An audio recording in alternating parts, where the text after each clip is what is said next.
إن الله وملائكته يصلون على النبي يا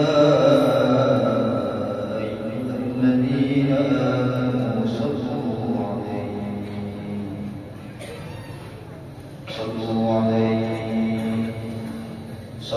عليه وسلموا تسليما.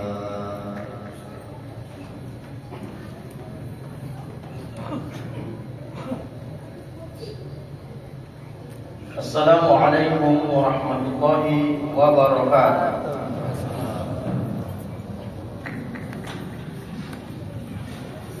Allahu Akbar,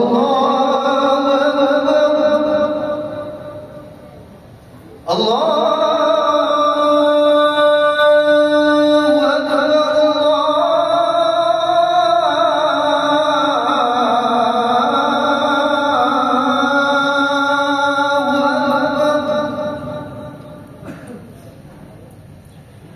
أشهد أن لا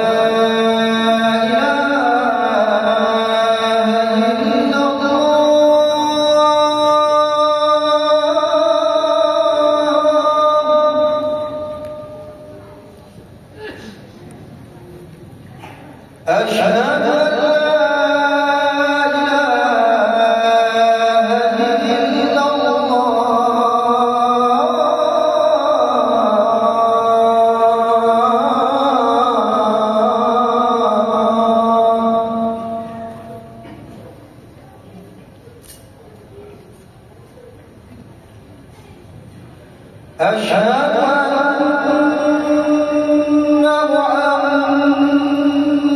محمدًا رسول الله.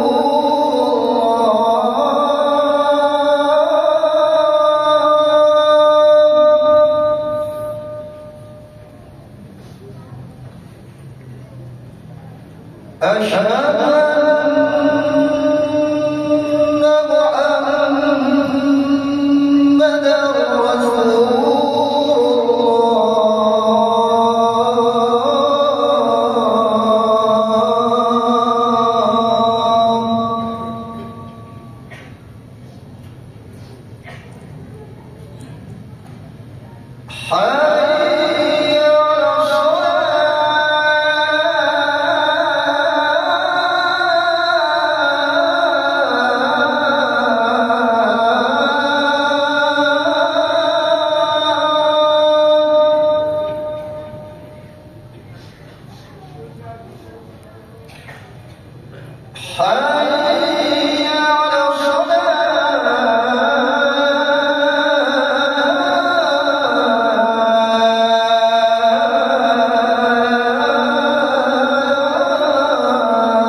Alhamdulillahilladzi ala الدنيا والدين والصلاة والسلام على أشرف الأنبياء والمرسلين وعلى آله وصحبه ومن تبعهم بإحسان إلى يوم الدين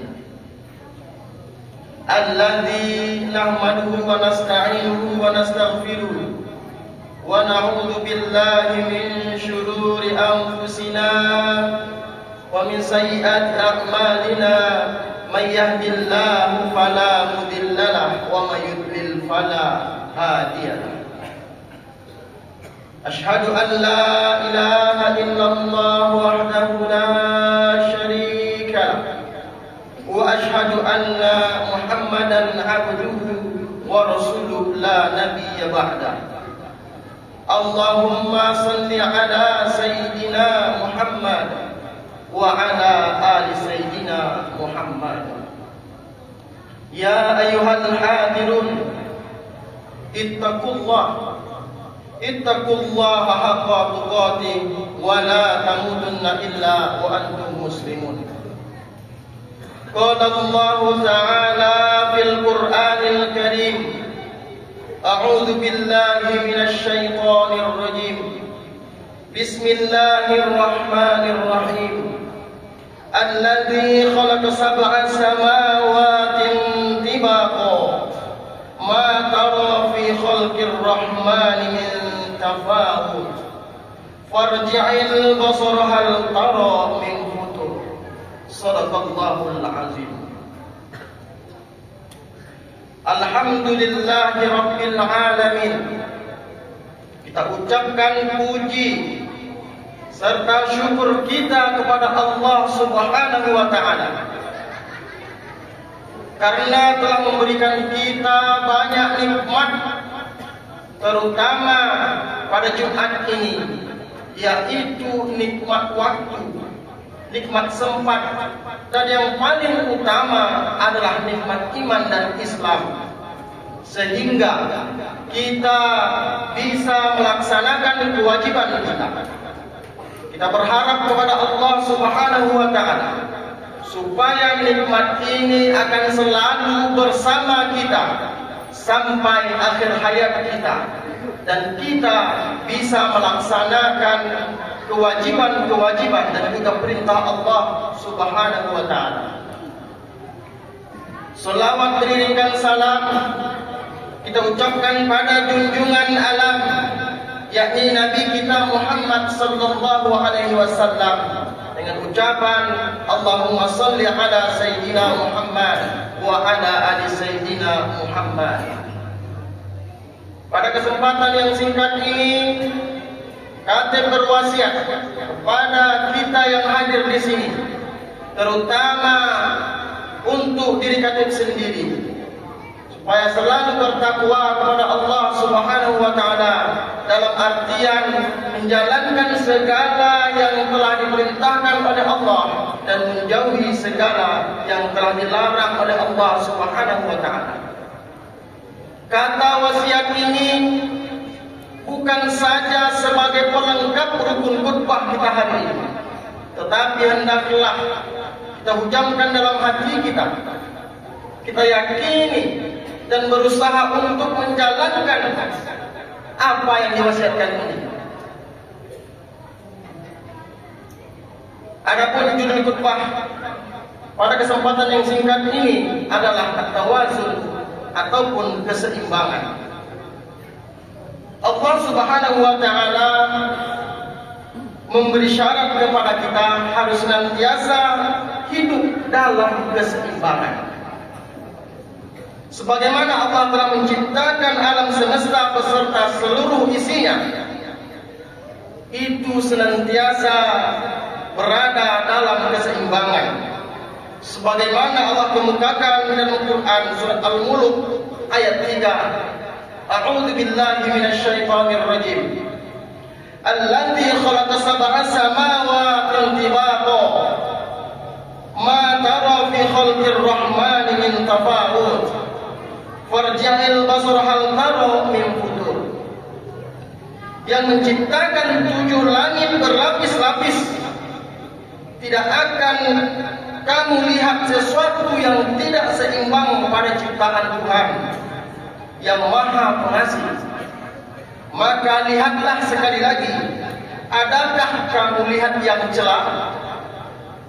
Hadirin sidang salat Jumat yang dirahmati oleh Allah Subhanahu wa taala. Kita pahami bersama bahwa kita manusia adalah ciptaan Allah Subhanahu wa taala. Dinul Islam, syariat Islam, undang-undang Islam itu juga dari Allah Subhanahu wa taala. Sudah dipastikan bahwa dinul Islam, agama Islam, undang-undang Islam, syariat Islam sudahlah sesuai dengan fitrah manusia. Karenanya Allah mengharapkan agar kita berada dalam fitrah itu. Kapanpun, dimanapun, dan dalam keadaan apapun, bahkan sampai ajal menjemput kita, hendaklah kita berada dalam kondisi yang fitrah, dalam kondisi yang hanif, dalam kondisi yang lurus. Sebagaimana hal ini Allah terangkan di dalam surat Ar-Rum ayat 30. Maka hadapkanlah wajahmu dengan tulus kepada agama Islam sesuai fitrah Allah, disebabkan Dia telah menciptakan manusia menurut fitrah itu. Tidak ada perubahan pada ciptaan Allah. Itulah agama yang lurus. Tetapi banyak manusia yang tidak mengetahui. Perintah Allah dalam ayat ini adalah bagaimana kita harus punya perhatian terhadap agama yang lurus ini, agama Islam ini. Kalau kita lihat dari ayat ini, menyuruh kita untuk selalu menjaga fitrah itu dengan baik. Untuk menjaga fitrah itu dengan baik, kita butuh tawazun, kita butuh keseimbangan. Karena apa? Karena manusia terdiri atas 3 unsur ataupun 3 potensi yang ada pada manusia. Lantas yang menjadi pertanyaan kita adalah, bagaimana cara kita bisa seimbang dengan 3 unsur yang ada pada diri kita? Yaitu unsur pertama adalah unsur jasad, fisik. Yang kedua adalah unsur akal. Yang ketiga adalah unsur ruh ataupun rohani. Akal, kemudian fisik, kemudian ruh, itu semua butuh makanan, butuh yang namanya makan. Untuk memberi makan haruslah seimbang. Yang pertama adalah potensi jasmaniyah. Fisik kita haruslah kuat, fisik kita haruslah prima.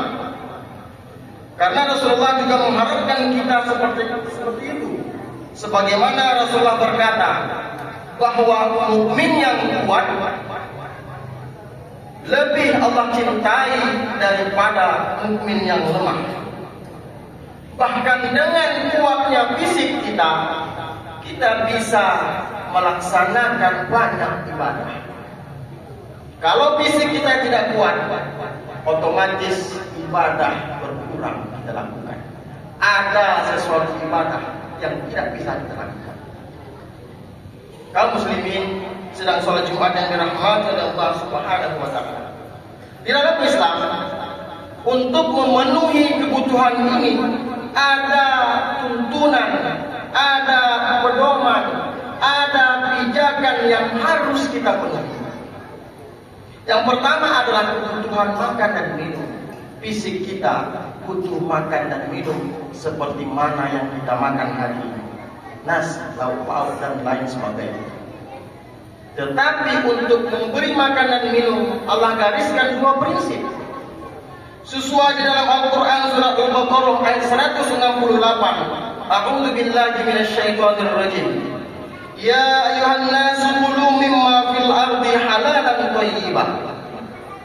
Wahai manusia, makanlah makanan yang ada di bumi olehmu, yaitu makanan halal lagibah. Dua prinsip ini yang harus kita penuhi untuk memberi makan fisik kita. Dia harus halal dan juga harus baik. Dia juga harus baik dan juga harus halal. Karena yang baik belum tentu halal dan yang halal belum tentu baik. Hadirin sedang salat Jumat yang dirahmati oleh Allah Subhanahu wa taala. Selain dua prinsip ini, juga Allah menegaskan kepada kita di dalam surat Al-A'raf ayat 31, A'udzu billahi minasyaitonir rajim. Wa kulu washrabu wa la tusrifu. Makan dan minumlah kamu, tetapi janganlah berlebih-lebihan. Sesuatu yang namanya berlebih-lebihan itu tidak baik. Bisa saja itu mengakibatkan penyakit, bisa saja itu mengakibatkan benda yang kita makan akan menjadi haram. Dan oleh sebab itu, maka Allah larang kita janganlah berlebih-lebihan. Potensi yang kedua adalah potensi akal. Apa kebutuhan akal? Kebutuhan akal adalah ilmu, pengetahuan, dan teknologi. Ketika kebutuhan akal ini kita penuhi dengan baik, secara optimal dan maksimal, sesuai dengan tuntunan Allah Subhanahu wa taala, maka Allah berjanji akan mengangkat derajat kita.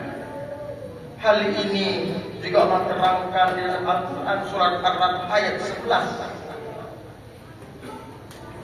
Allah akan mengangkat derajat orang-orang yang beriman dan berilmu pengetahuan beberapa derajat. Secara spesifikasi, Imam Syafi'i mengatakan, siapa yang ingin dunia, maka dapatkanlah dengan ilmu. Siapa yang ingin akhirat, maka dapatkan juga dengan ilmu. Dan siapa yang ingin dunia dan akhirat, yang ingin kedua-duanya, juga dapatkanlah dengan ilmu pengetahuan. Karena kaum muslimin, menuntut ilmu adalah kewajiban kita selaku pribadi muslim. Dan oleh sebab itu, kapanpun dan dimanapun, tidak mengenal umur dan tidak mengenal usia, tidak mengenal tempat dan tidak mengenal waktu, mari sama-sama kita tanamkan rasa ingin tahu kita. Dan mari sama-sama kita menuntut ilmu. Walaupun banyak tantangan dan rintangan, mudah-mudahan Allah ridhoi apa yang kita kerjakan. Potensi yang ketiga adalah potensi rohani. Kebutuhan roh kita tidak lain dan tidak bukan adalah zikrullah, mengingat Allah. Dengan mengingat Allah, hati kita akan menjadi lebih tenang.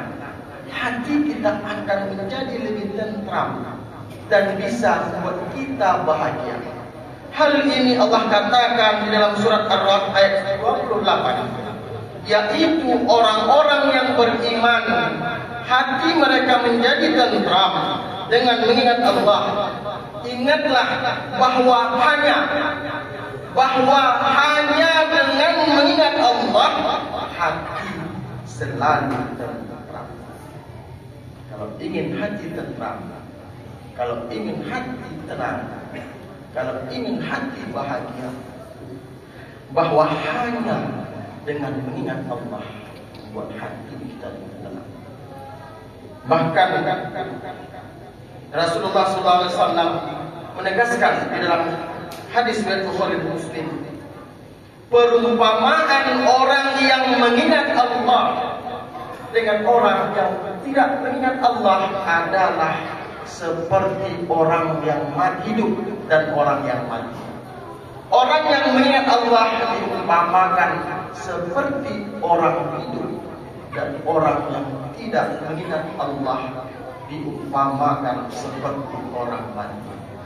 Ini tegas Nabi menjelaskan dalam hadis riwayat Bukhari dan Muslim.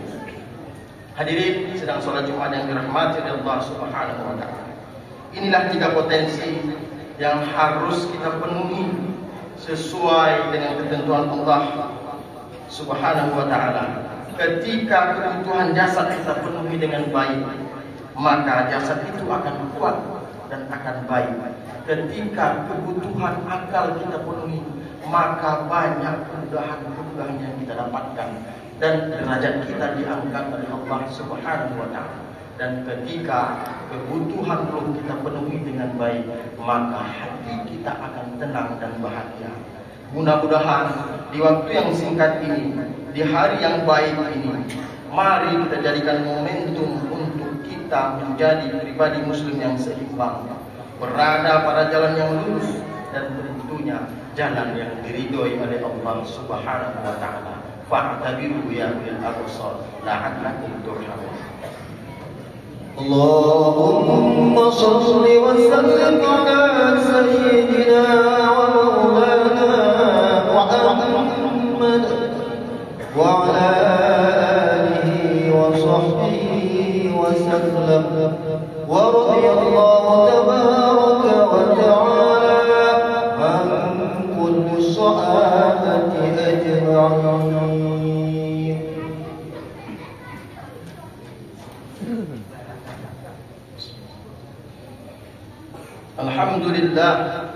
Alhamdulillahilladzi nahmaduhu wa nasta'inuhu wa nastaghfiruh wa na'udzu billahi min shururi anfusina wa min sayyiati a'malina. May yahdihillahu fala mudilla lahu wa may yudlil fala hadiya lahu. Asyhadu an la ilaha illallah wahdahu la syarika lahu wa asyhadu anna Muhammadan 'abduhu wa rasuluhu la nabiyya ba'da. Allahumma salli ala sayyidina Muhammad wa ala ali sayyidina Muhammad. Ya ayyuhal hadirun ittaqullaha haqqa tuqatih wa la tamutunna illa wa antum muslimun. Qala Allah ta'ala fil Qur'anil Karim, a'udzu billahi minasy syaithanir rajim. Bismillahirrahmanirrahim. Innallaha wa malaikatahu yusholluna 'alan nabi. Ya ayyuhalladzina amanu shallu 'alaihi wa sallimu taslima. Sadaqallahul 'azim.